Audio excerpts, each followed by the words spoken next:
नमस्कार दोस्तों, आप देख रहे हैं जेबी न्यूज। मैं संतोष तिवारी, अयोध्या। आज बहुत ही दुखद घटना है। अयोध्या के पूर्वी फाटक कहे जाने वाली ये श्रृंगी ऋषि आश्रम का, हमारे सामने कीजिए जब हम श्रृंगी ऋषि आश्रम का, यहाँ के राम जानकी मंदिर के महंत जो लगभग 60 से 70 साल पहले से ही यहाँ सेवा दे रहे हैं, इसको सजने संवारने में उनका बहुत बड़ा योगदान रहा है। आज वो गोलोक को धाम को पधार गए। यहाँ पर भक्त उमड़ रहे हैं, क्योंकि जो भी सुन रहा है भागे दौड़े चला आ रहा है और बाबा से मिलने के लिए अंतिम यात्रा में। यहाँ हमारे साथ कुछ भक्त हैं, आइए जानकारी लेते हैं महाराज जी के बारे में।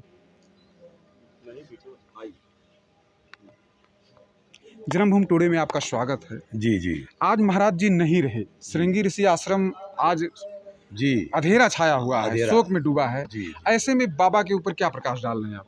बाबा जी हमारे जब से यहाँ पर आए हैं जी यहाँ लगभग 50 साल पहले आए हैं बाबा जी और यहाँ पर विकास नहीं था जी बाबा एक पीपल के पेड़ के वृक्ष के नीचे बैठे हुए थे। जी इसके बाद बाबा एक प्रेमदास की कुटिया थी। जी बाबा यहाँ आए, इनको लाया गया यहाँ जी और यहाँ आने के बाद बाबा ने जो इतना विकास हुआ है, जी जो भी अधिकारी यहाँ आता था जी जी चाहे छोटा या बड़ा सबका आव भगत बाबा करते थे। जी अभी माननीय शत्रुघ्न सिंह साहब थे, यहाँ कमिश्नर साहब थे, जी डीएम साहब लोग झा साहब थे जी और दीपक कुमार साहब थे। सब लोग यहाँ आते जाते थे और एक शिशिर कुमार साहब थे एसडीएम टांडा, जी जिन्होंने बाबा के बहुत भक्त थे। ये मंदिर हनुमान मंदिर उन्होंने बनवाया है, जिसकी ये देखिए सामने लगा हुआ है। जी और बाबा का स्नेह ऐसा था, चाहे आप आ जाएं, संतोष जी आ जाएं, चाहे कोई जनरली आदमी आ जाए, जी बाबा अगर एक बार परिचय हो जाता था जी तो बाबा की निगाह में वो जम जाते थे जी और बाबा का आव भगत करने में कोई चूक नहीं रखते थे। जी बाबा ने एक परंपरा को बदला।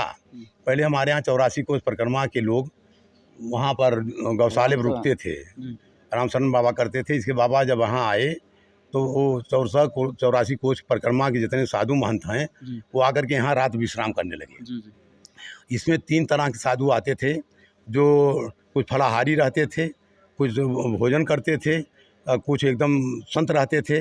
बाबा ने सबकी अलग अलग व्यवस्था करते थे। जी सबका जो फलाहार करते थे उनको फलाहारी दिया जाता था और जो भोजन करते थे उनके लिए भंडारा चलता था। जी अब बाबा सबको आव भगत करके यहाँ से भेजते थे। जी ये सब किया धड़ा सब बाबा का है और हम लोग भी बाबा के शिष्य हैं। जी। आज बाबा नहीं रहे और बाबा का स्वास्थ्य जो है, रविवार के रात 9 बजे पूजा पाठ करने के बाद जी जी शनिवार रात में ख़राब हुई। जी सूचना हमको 2 बजे मिली डॉक्टर हसन जाफर द्वारा जी और फिर इनको गाड़ी से वहाँ लाया गया मेडिकल कॉलेज में। जी डॉक्टरों ने जो है बड़ी अच्छी व्यवस्था किया। जी। हमारे एक भतीजे थे वो आप चूँकि श्रृंगी ऋषि से बहुत पहले से ही जुड़े हैं, हमेशा सेवा भाव दिए रहे हैं। उदयभान गुप्ता जी, आप महबूब से व्यवसायी हैं। ऐसे में महाराज जी के लिए 2 शब्द ज़रा बताइए। ये तो बहुत दुखदनीय घटना है, जी हमारे ही लिए नहीं, जी पूरे क्षेत्रवासी सभी भक्तजनों के लिए। जी इनका आश्रम पे जी 50 वर्ष का इतिहास रहा है। जी हम लोग बहुत छोटे थे जी तब भी उससे जुड़े रहे हैं। इनका जो भक्ति भाव है वो आज क्षेत्र के लिए अपूर्णीय क्षति है, जिसकी पूर्ति नहीं हो सकती है। जी। इसके साथ साथ हम इनको संत के साथ विकास पुरुष की भी संज्ञा देते हैं। श्रृंगी ऋषि बाबा धाम पे कहीं कोई विकास एक ईंट भी लगा है तो महाराज जी के ही प्रयास से लगा है। ना इन्होंने कभी अपना व्यक्तिगत देखा, ना व्यक्तिगत मंदिर देखा। सदैव सपना सजोए रहे श्रृंगी ऋषि बाबा धाम के विकास के लिए। तो ऐसे में हम लोग तो बहुत दुखी हैं और उसके बारे में कल्पना ही नहीं कर सकते कि आत्मा कितनी रोई होगी। आप देख रहे हैं कि पूरा सर्व समाज, व्यवसायी से लेकर के हर जनता दुखी है और बाबा के श्रद्धांजलि के लिए आश्रम पे पहुंच रही है। जेबी न्यूज़ से संतोष तिवारी। अभी काफ़ी 5-7 बार महाराज जी के प्रयास से ही कथा, राम कथा कहें, श्रीलता जी वो भी आ चुकी थी, मौसमी किन्नर भी, सभी संभ्रांत छोटे बड़े बुजुर्ग महिलाओं के इनके दर्शन के लिए कतार लगी हुई है। ये अपार श्रद्धा का विषय है। जी बस ठीक बना व्यवस्था किया। जी हमारे एक भतीजे थे वो कहीं से फोन फान करके फिर हम लोग आईसीयू में ले गए। जी हमारे पड़ोस की डॉक्टर वीरेंद्र वर्मा जी थे, जी पूरी टीम के साथ सब लोग लगे हुए थे जी और कोई तत्परता कोई उसमें कमी नहीं किया उन लोगों ने। और हर पल पल की खबर बाबा की, मतलब 2 डॉक्टर हमेशा लगे थे, डॉक्टर अक्षरा और डॉक्टर वर्मा जी और डॉक्टर विवेक, जी जी ये सब, और अरविंद जी, ये सब लगे हुए थे। न्यूरो के भी थे, क्लिनिक भी डॉक्टर लगे हुए थे, सारे डॉक्टर लगे हुए थे। बाबा ने कल 10 बजे करीब रात में वहीं पर था मैं, वहीं जो है अपनी शरीर को इन्होंने त्याग दिया। जी। फिर 1:30 बजे रात में मैं लेकर के यहाँ पर आया जी और इनके दर्शनार्थ जो है जी। आप देख ही रहे हैं जो व्यवस्था हो रही है, जो लोग आते हैं। 4 बजे रात से लोग आ रहे हैं और जा रहे हैं।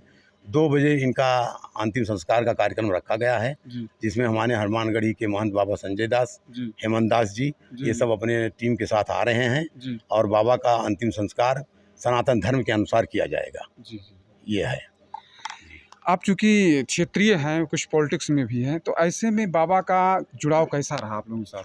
सबसे पहले हम बाबा जगदीश दास जी को अंतिम प्रणाम करते हैं। जी। उनका इस क्षेत्र के लिए अपूर्णीय सहयोग रहा है, जी। जो पूर्ण नहीं हो सकता किसी दूसरे के द्वारा। जी उनका योगदान हमेशा से यहाँ सराहनीय रहा है। जी। उनका आशीर्वाद हम क्षेत्रवासियों पर हमेशा बना रहा है। हम लोगों का भी स्नेह उनमें था, लेकिन अब वो नहीं रहे, जी। ये दुख की बात है। हम लोग उनको प्रणाम करते हैं, ईश्वर से प्रार्थना करते हैं कि उनको ऊंचा स्थान दें। बस यही कहना चाहिए। आप देख रहे हैं कि लोगों के शब्द नहीं निकल रहे हैं, इतना भावुकता है लोगों में, लोग भावुक हैं। हमारे साथ जुड़ रहे हैं श्रृंगी ऋषि के पुजारी जी, क्योंकि आपका साथ रहा महाराज जी के साथ। महाराज जी कैसा साथ रहा, कैसे समय बीता ये?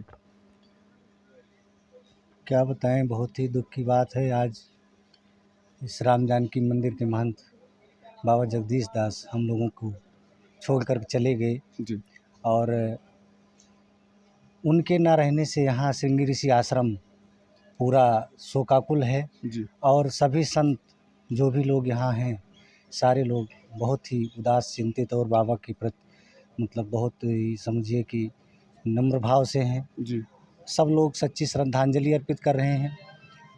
अब हम लोगों के लिए वो एक यहाँ पर एक आधार स्तंभ थे, जी उनके मार्गदर्शन में यहाँ की सारी व्यवस्थाएं चलती थी जी और हम लोगों के एक समझिए कि वो एक